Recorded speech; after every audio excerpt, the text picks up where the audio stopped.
நமது வேல் ஆயுதம் சேனல் நேயர்களுக்கு வணக்கம். இன்றைய ஆன்மீக செய்தியில் மன்னார்குடி வெண்ணெய்த்தாழி திருவிழா. பல்லாயிரக்கணக்கான பக்தர்கள் தவழும் கண்ணனாக வந்த ராஜகோபால சுவாமி மீது வெண்ணெய் அடித்து வழிபாடு. திருவாரூர் மாவட்டம் மன்னார்குடி ஸ்ரீ ராஜகோபால சுவாமி திருக்கோயிலில் நடைபெற்று வரும் பங்குனி விழாவின் முக்கிய நிகழ்ச்சியான வெண்ணெய்த்தாழி திருவிழா நடைபெற்றது. தவழும் கண்ணனாக வந்த ராஜகோபால சுவாமி மீது வெண்ணெய் அடித்து பக்தர்கள் வழிபட்டனர். இக்கோவிலில் ஆண்டுதோறும் 18 நாட்கள் பங்குனி திருவிழாவும், அதனைத் தொடர்ந்து 12 நாட்கள் விடையாற்றி விழாவும் நடைபெறும்.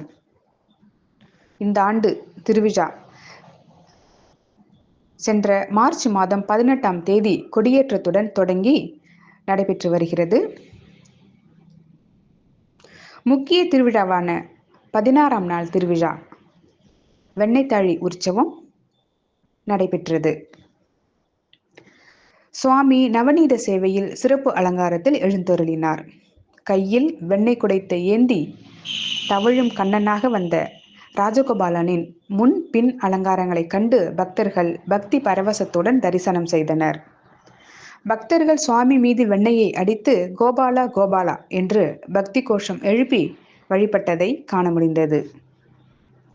4 வீதிகள் மற்றும் கடைவீதி வழியாக மதியம் 12:30 மணிக்கு பந்தலடி வெண்ணெய்த்தாழி மண்டபம் சென்றடைந்தார். சுமார் 4 கிலோமீட்டர் தூரம் சுவாமி வீதியுலாவில் உள்ளூர் பக்தர்கள் மட்டும் அல்லாமல் வெளி மாவட்ட வெளி மாநிலங்களை சேர்ந்த சுமார் 1 லட்சம் பேர் இந்த வெண்ணெய்த்தாழி திருவிழாவில் பங்கேற்கின்றனர்.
நேயர்கள் அனைவருக்கும் வணக்கம்.